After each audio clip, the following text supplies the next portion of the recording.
آپ نے ہمارا پانی بند کرنے کا سوچا بھی تو پھر وہ ریڈ لائن ہے، پھر واقعی خون اور پانی پھر اکٹھا نہیں بہے گا۔ اس علاقے کے تھانے دار تھے تو وہ تھانے داری، اس کا جو جھوٹا فساد تھا وہ پاش ہو کے وہ تباہ ہو چکا ہے۔ مودی، اگر دوبارہ یہ رستہ اختیار کرو گے تو منہ کی کھاؤ گے، اور اگر دوبارہ حملہ کرنے کا سوچا تو باقی جو کچھ تمہارا بچا ہے وہ بھی ختم ہو جائے گا۔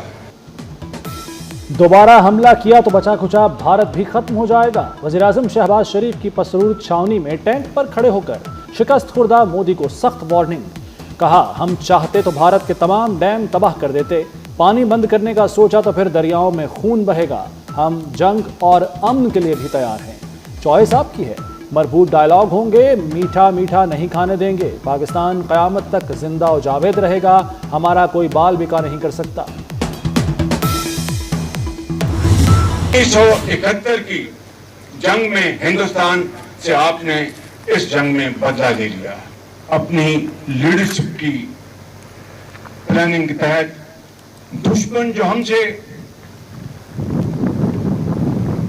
تعداد میں کئی گنا بڑا ہے، اور وہ ناز کرتا تھا کہ اربوں ڈالر کا اس نے جنگی ساز و سامان خریدا ہے، اور اس کو گھمنڈ تھا، غرور تھا، اس گھمنڈ اور غرور کو اللہ تعالیٰ کے فضل و کرم سے آپ نے خاک میں ملا دیا، اور آپ نے دشمن کے دانت توڑ دیے۔ ہمارے شاہینوں نے جھپٹ جھپٹ کر دشمن کے جہازوں کو برباد کیا۔ بھارت سے 1971 کی جنگ کا بدلہ لے لیا، پاکستان کی عظیم فتح رہتی دنیا تک یاد رکھی جائے گی۔ وزیر اعظم کا سیالکوٹ میں پسرور چھاونی میں جوانوں سے تاریخی خطاب۔ کہا، فوج نے دشمن کا غرور اور گھمنڈ خاک میں ملا دیا، دان توڑ دیے۔ بہادر فوجیوں نے دشمن کو 1 انچ آگے نہیں آنے دیا۔ پاک فضائیہ نے فضاؤں میں دشمن کو جھپٹ کر برباد کر دیا۔ آج غیار اور دوست کہنے پر مجبور ہیں، پاکستان کو بھارت پر برتری مل چکی۔ بھارت کا خطے کا تھانے دار ہونے کا جھوٹا بت پاش ہو چکا۔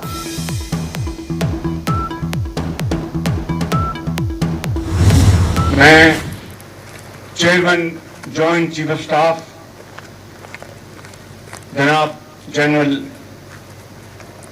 ساحر شمشاد مرزا صاحب کو، میں اس قوم کے سپہ سالار اور جوان مرد جنرل سید عاصم منیر صاحب کو، اور میں اس شاہین کو، ایئر مارشل ظہیر بابر صاحب کو، اور اپنے نیول چیف نوید اشرف صاحب کو،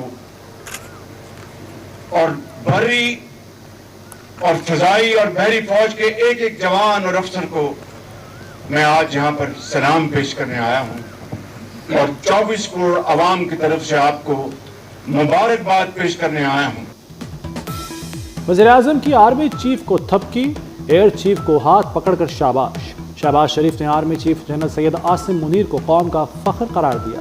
کہا، جنرل عاصم منیر نے انتہائی دلیری اور دانش مندی سے جنگ کی تیاری کی۔ مسلح افواج کے سربراہان قوم کی آنکھوں کے تارے بن چکے ہیں۔ معرکہ حق کی فاتح سیاسی اور عسکری قیادت نے بہادر جوانوں کو چھاونی جا کر گلے لگا لیا۔ وزیر اعظم شہباز شریف کا سیالکوٹ میں پسرور چھاونی کا دورہ، آپریشن بنیان المرصوص کے شیروں کو زبردست خراج تحسین پیش کیا۔ افسر و جوانوں کا حوصلہ بڑھایا، قربانیوں کو سراہا۔ Army chief general Asim Munir نے وزیر اعظم کو ساتھ بٹھا کر فوجی گاڑی ڈرائیو کی۔ معرکہ حق میں زخمی مزید 2 بہادر سپوت جام شہادت نوش کر گئے۔ حوالدار محمد نوید اور پاک فضائیہ کے سینئر ٹیکنیشین محمد ایاز شامل۔ پاک افواج کے شہداء کی مجموعی تعداد 13 ہو گئی۔ افواج پاکستان کا شہداء کو زبردست خراج عقیدت۔ ISPR کے مطابق قوم اور افواج شہداء کے لواحقین کے غم میں شریک ہیں۔ تمام جوانوں کی جلد اور مکمل صحت یابی کے لیے دعا گو ہیں۔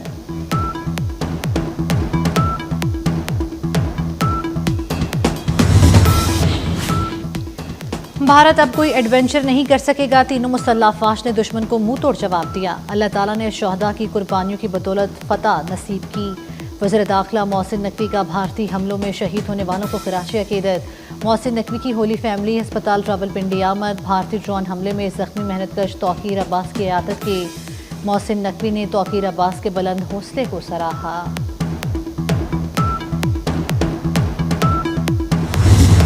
ہم 9 مئی والے نہیں، ہم 10 مئی والے لوگ ہیں، ہم 28 مئی والے لوگ ہیں۔ 10 مئی 2025 کو ہم نے وہ مقابلہ 0-6 سے جیتا ہے۔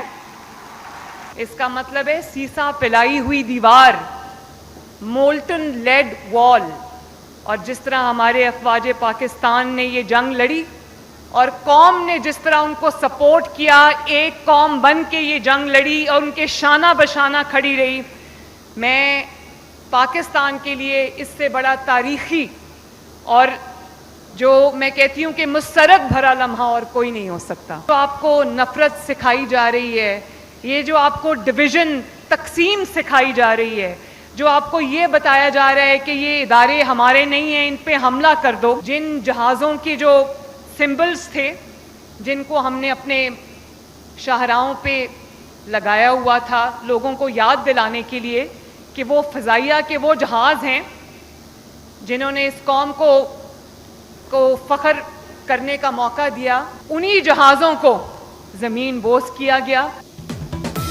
آج پورا پاکستان سربلند ہے۔ ہم نے کئی گنا بڑے دشمن کے خلاف جنگ متحد ہو کر لڑی۔ ہم جس طرح جنگ جیتے ہیں اس سے ہمارا مستقبل محفوظ ہوا۔ پاک فضائیہ نے دشمن کا غرور خاک میں ملا دیا۔ وزیر اعلیٰ مریم نواز کا فیصل آباد میں لیپ ٹاپ تقسیم کرنے کی تقریب سے خطاب۔ کہا 9 مئی کو جس ایئر فورس کے جہازوں کو جلایا گیا اسی نے رافیل طیارے گرائے۔ ہم 9 مئی والے نہیں، 10 اور 28 مئی والے ہیں۔ مودی کی پاکستان پر معاشی اصلاح کی کوشش بھی ناکام۔ پاکستان کو IMF سے قرض کی دوسری قسط موصول ہو گئی۔ 1 ارب 2 crore 30 lakh dollar state bank کے اکاؤنٹ میں منتقل۔ بھارت نے قرض رکوانے کے لیے اپنا اثر و رسوخ استعمال کیا۔ IMF کو ورغلانے میں ناکام بھارت کو IMF سے اپنا نمائندہ واپس بلانا پڑا۔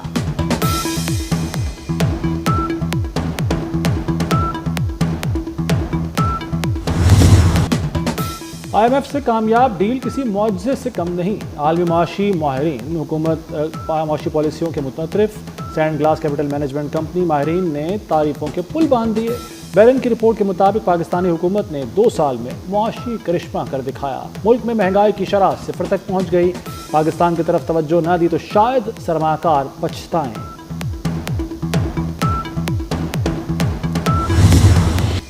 نریندر مودی کی تباہ شدہ ساکھ پر کرپشن کا تڑکا۔ مودی کی غضب کرپشن کی عجب کہانی کا پردہ چاک۔ رافیل طیاروں کی خریداری میں دونوں ہاتھوں سے خزانہ لوٹنے کا انکشاف۔ BBC کے مطابق رافیل طیاروں کی خریداری میں مودی سرکار کو 75 لاکھ یورو کمیشن ملا۔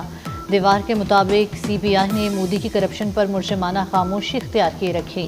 مودی کی کرپشن کیسز سامنے لانے پر CBI ڈائریکٹر کو دھمکیاں ملی۔ راہل گاندھی بہت پہلے کہہ چکے مودی نے ڈیل سے انیل امبانی کی 45,000 کروڑ کے قرض میں ڈوبی کمپنی کی مدد کی۔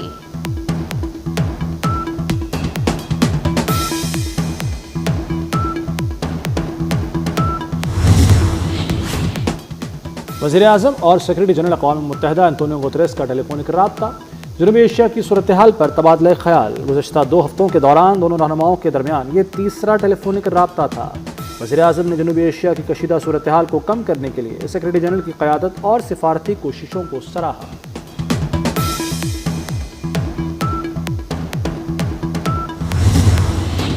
امریکی صدر ڈونلڈ ٹرمپ سعودی عرب کے بعد قطر کے دورے پر پہنچ گئے۔ دوحہ میں امیر قطر شیخ تمیم بن حمد ال ثانی نے استقبال کیا۔ قطر کے شاہی محل میں امریکی صدر کو گارڈ آف آنر پیش کیا گیا۔ دوحہ میں ٹرمپ اور امیر قطر کا بند کمرہ اجلاس۔ عرب میڈیا کے مطابق غزہ میں جنگ بندی اور امداد کی ترسیل پر گفتگو کا امکان۔ یرغمالیوں کی رہائی پر تبادلہ خیال بھی متوقع۔ امریکی صدر کل متحدہ عرب امارات جائیں گے۔ سعودی عرب کا پاک بھارت سیز فائر معاہدے کا خیر مقدم۔ سعودی ولی عہد محمد بن سلمان کا خلیج تعاون کونسل سے خطاب۔ کہا پاک بھارت جنگ بندی خوشائند ہے۔ جنوبی ایشیا میں امن کے لیے امریکی صدر ڈونلڈ ٹرمپ کی کوششیں قابل تعریف ہیں۔ پاک بھارت تنازعات کے حل کا خیر مقدم کریں گے۔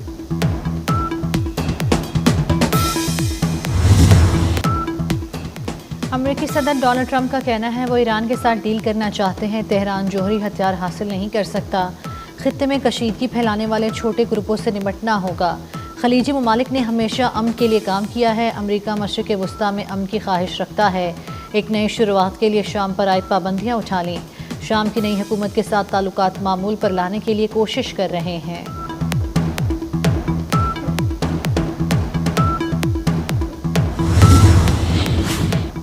پاکستان اور بھارت کے درمیان 2 قیدیوں کا تبادلہ۔ بی ایس ایف اہلکار پورنم کمار شاہ بھارتی حکام کے حوالے، پنجاب رینجرز کا اہلکار محمد اللہ پاکستانی حکام کے سپرد۔ پاکستان اور بھارت کے درمیان دونوں قیدیوں کا تبادلہ واگا اٹاری پوسٹ پر ہوا۔ پاکستان کے منہ توڑ جواب کے باوجود مودی سرکار کی ہٹ دھرمی برقرار۔ بھارت سنتاس معاہدہ معطل رکھنے کی ضد پر اڑ گیا۔ بھارتی وزارت خارجہ کے ترجمان رندھیر جیسوال نے پریس بریفنگ میں کہا کہ کشمیر تنازع پر بھارت کا موقف واضح ہے، سنتاس معاہدہ معطل رہے گا۔ رندھیر جیسوال نے امریکی صدر ڈونلڈ ٹرمپ کا بیان بھی مسترد کر دیا۔ کہا مسئلہ کشمیر صرف بھارت اور پاکستان کے درمیان ہی حل ہونا چاہیے۔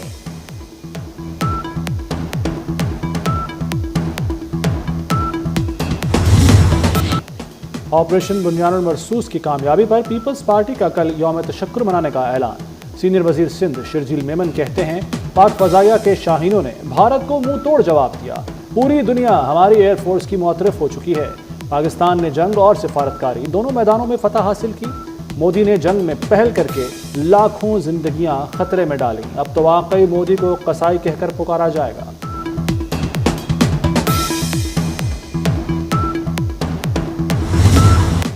بھارت اور 6 ہتھ کنڈوں پر اتر آیا۔ مہاراجہ رنجیت سنگھ کی برسی پر بھارت نے پاکستان میں سکھوں کے داخلے پر پابندی لگا دی۔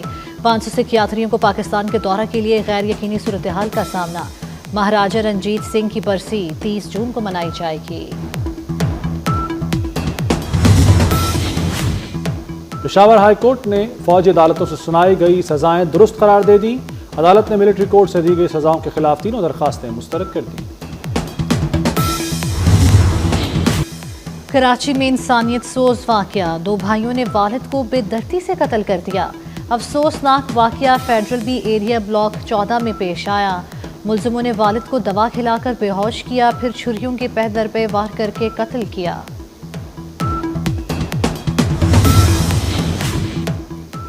لاہور کے علاقے باغبان پورہ میں کوڑے سے لدا ڈمپر رکشوں سے ٹکرا کر الٹ گیا۔ رکشہ اور موٹر سائیکل سوار ڈمپر کے نیچے دب گئے۔ 5 افراد جاں بحق، 4 زخمی ہو گئے۔ وزیر اعلیٰ مریم نواز کا حادثے پر افسوس کا اظہار، زخمیوں کو بہترین طبی سہولتیں فراہم کرنے کی ہدایت۔ ملک کے بیشتر علاقوں میں 15 مئی سے ہیٹ ویو کا امکان۔ شدید گرمی کی لہر 15 سے 20 مئی تک جاری رہے گی۔ محکمہ موسمیات کا ہیٹ ویو کا الرٹ جاری کر دیا۔ جنوبی پنجاب، سندھ اور بلوچستان میں درجہ حرارت معمول سے 4 سے 6 ڈگری زیادہ رہنے کی توقع۔ 19 اور 20 مئی کو کشمیر، اسلام آباد، گلگت بلتستان میں بارش اور ژالہ باری کا بھی امکان۔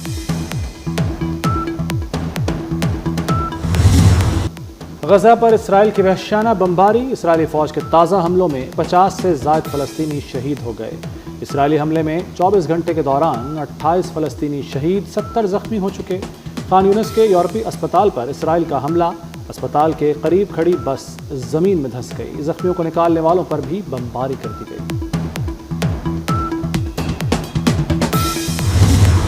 پاکستان کے لیے ایک اور احساس، کینیڈین رکن پارلیمنٹ شفقت علی پہلے پاکستانی نیات وزیر بن گئے۔ وزیر اعظم مارک کارنی نے شفقت علی کو اپنی کابینہ میں شامل کر لیا۔ شفقت علی کینیڈا کے شہر برامپٹن سے دوسری بار رکن پارلیمنٹ منتخب ہوئے ہیں۔ وزیر اعظم مارک کارنی نے شفقت علی کو ٹریجری بورڈ کا صدر مقرر کر دیا۔